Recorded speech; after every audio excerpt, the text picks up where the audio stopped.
ቦታው ቲያትር ኦፍ ድሪምስ ነው። ተዋንያኖቹ ማንቸስተር ዩናይትድ እና ኦሎምፒክ ሊዮን ሲሆኑ ፕሮዲውሰር የአውሮፓ እግር ኳስ ማህበር ነው። የፊልሙ ርዕስ መቃብር ፈንቅሎ ተነሳ ይሰኛል። ይህንን የእግር ኳስ ጨዋታ ነው ማለት ይከብዳል።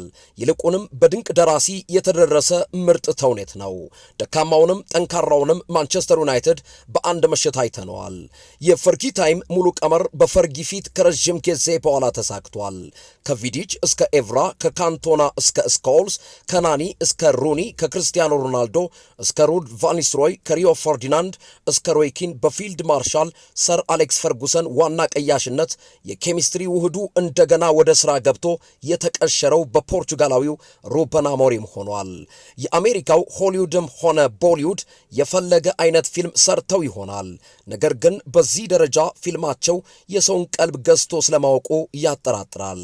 መቃብር ፈንቅሎ ተነሳ የእግር ኳስ ጨዋታ ፊልም ግን ሕፃናትን በእንባ አራጭቷል፣ አዋቂዎችን አስተክዟል፣ በርካታ የዩናይትድ ደጋፊዎችን ተስፋ አስቆርጧል።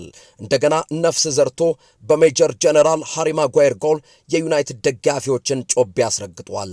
የሌላ ክለብ ደጋፊዎችን እጅ ደግሞ አፍ ላይ አስጭኗል። ሞቷል ተብሎ ሊገነዝ የተዘጋጀው ማንቸስተር ዩናይትድ ነፍስ ዘርቶ በቆሰለ ሰውነቱ በዛለ ክንዱ ተኩሶ ገዳዩን ገሎ መቃብር ላይ ቆሟል። የማንቸስተር ዩናይትድ ገድል በበርካታ ዓመታት ውስጥ አንድ ጊዜ ብቻ የሚፈጠር የእግር ኳስ ታምር ነው። ይህ ህልም እንጂ እውነተኛ ነው ብሎ ማመን ይከብዳል። በዚህ ድል በርካቶች ብቻቸውን አውርተዋል። ከተኙበት ከመቅስበት ተወርውረው እንደ ሕፃን የቦረቁ ቤት ይቁጠራቸው። ኦ እግር ኳስ ከሞት የመንቃትን ተአምር ማንቸስተር ዩናይትድ አሳይቶናል። የሰው ልጅ በሰከንዶች ውስጥ እነዚህን አሳልፏል። ሐዘን፣ ቅዠት፣ ሰመመን፣ ለቅሶ፣ ጭንቀት፣ ተስፋ መቁረጥ፣ መቦረቅ፣ መዝለል፣ መንፈራገጥ፣ ብቻ የትኛውም ቃል የማይገልጸው ስሜት የታየበት የእግር ኳስ ጨዋታ ሆኗል። አሸናፊነት ከታሪክ ይወረሳል። ፈርጊ ታይም ውሉ እንደጠፋበት ክር ከተሰወረ ቆይቷል። ይሁን እንጂ የፈርጉሰን መንፈስ በአሞሪም ላይ ሰፍሮ ከረዥም ጊዜ በኋላ በኦልድ ትራፎርድ ተከስቷል። የሕፃኑ እንባ ወደ ፈጣሪ የደረሰ ስለመሆኑ በአምላክ ምላሽ ተሰጥቷል።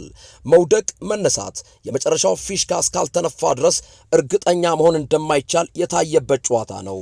እኔ ራሱ በአንድ አፍ ሁለት ምላስ አድርጎኛል። ሊዮን አራተኛውን ጎል ሲያገባ ቻው ቻው ማንቸስተር ዩናይትድ፣ ባይ ባይ ማንቸስተር ዩናይትድ ባልኩበት አንደበቴ ቀያዮቹ ሰይጣኖች 3 ጎሎችን አስቆጥረው ማንቸስተር ዩናይትድ መቃብር ፈንቅሎ ተነሳ አስብሎኛል።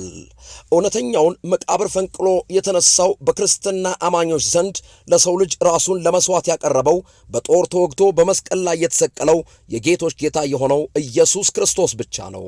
በእግር ኳሱ አለቀ የተባለውንና ወደ ቀጣዩ ዙር አያልፍም በሚባልበት ሰዓት ተአምር ሰርቶ ውጤት ለቀለበሰው ማንቸስተር ዩናይትድ ለጉዳዩ ግነት ለመስጠት ይህንን ቃል ብጠቀም ቅር እንዳትሰኙብኝ በትህትና ጠይቃለሁ።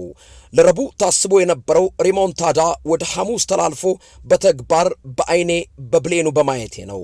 ሪሞንታዳ የተፈጠረው ሳንቲያጎ ቤርናባው ሲሆን ስራ ላይ የዋለው ደግሞ በኦልድ ትራፎርድ ሆኗል።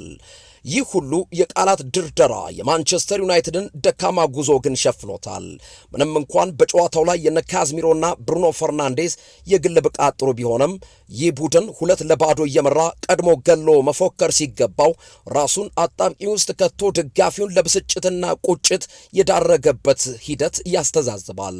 ጋርናቾ የሳተውን የጎል አጋጣሚ ጨምሮ ያባከናቸውን እድሎች አለመጠቀሙ ዋጋ ሊያስከፍለው ተቃርቦ ነበር። እዚህ ጋር ማንቸስተር ዩናይትድ በኤፍኤ ካፕ አርሰናልን በሶስተኛ ዙር በመለያ ምት በማሸነፍ እንደዛ ቦርቆ አምስተኛው ዙር ላይ በፉላም የተሰናበተበትን ማስታወስ ተገቢ ነው። ሁሌም ደስታን በልክ አድርጎ ለቀጣዩ ጨዋታ ማሰብ ይገባል። ኦሎምፒክ ሊዮን ዋነኛ ተጫዋቹን ያውም አምበሉን ኮረንቲን ቶሊሶን በቀይ ካርድ አጥቶ በጎዶሎ ተጫዋች እየተጫወተ እንዴት 2 ጎል ሊያገባ ቻለ ብሎ መጠየቅ ግድ ነው። ምክንያቱም ቀጣይ ተጋጣሚ የስፔኑ ጠንካራ ክለብ የኒኮና ኢናኪ ዊሊያምስ ቡድን አትሌቲክ ቢልባኦ መሆኑ መዘንጋት የለበትም። የውጤት ቅልበሳው ህልም ቢመስልም ይህ ቡድን ለቀጣዩ ብዙ መስራት ይጠበቅበታል። በፈርጉሰን ዘመን የነበረው ማንቸስተር ዩናይትድ ደረትን ነፍተህ የምትተማመንበት ቡድን ነበር። የነ ቤካም፣ ፖል ስኮልስ፣ ሩድ ቫን ኒስተልሮይ፣ ዋይኒ ሩኒ እግሮች ተጋጣሚን የሚያብረከርኩም ነበሩ። የነ ቪዲችና ፈርዲናንድ ስም ሲነሳ ተቀናቃኝ ክለብ መግቢያም ይጠፋው ነበር። የአሁኑ ማንቸስተር ዩናይትድ ግን አሳቃቂ ነው። መቼም ልታምነው የምትችለው ቡድን አይደለም። እስከ መጨረሻው ደቂቃ በስጋት ይንጥሃል። በዚህ ክለብ ለጨጓራ ህመም የተዳረጉትን የትየለሌ መሆናቸውን ማወቅ ይገባል። በእርግጥ ይህ ክለብ ወደፊት ብሩህ ጊዜያቶች ይጠብቁታል። እስኪ ሊዮን ሶስተኛውንና አራተኛውን ጎል ሲያስቆጥር የማንቸስተር ደጋፊዎች ምን ተሰምቷችሁ እንደነበር አስታውሱ። በቲያትር ኦፍ ድሪምስ የታየው ድራማ አጨራረሱ ለዩናይትዳውያን ያማረ ሆነ እንጂ እንዴት በገዛ ሜዳና ደጋፊ ፊት በዚህ ደረጃ ክለባችን ተፈተነ ብሎ ማሰብ ጤናማነት ነው። ለዩናይትዳውያን መጪው ጊዜ ብሩህ እንዲሆን እመኛለሁ። ግሎሪ ግሎሪ ማንቸስተር ዩናይትድ። ግርማቸውን የነበርኩኝ ሰላሙን በመመኘት እሰናበታለሁ። መልካም የትንሣኤ በዓል ተመኘሁ።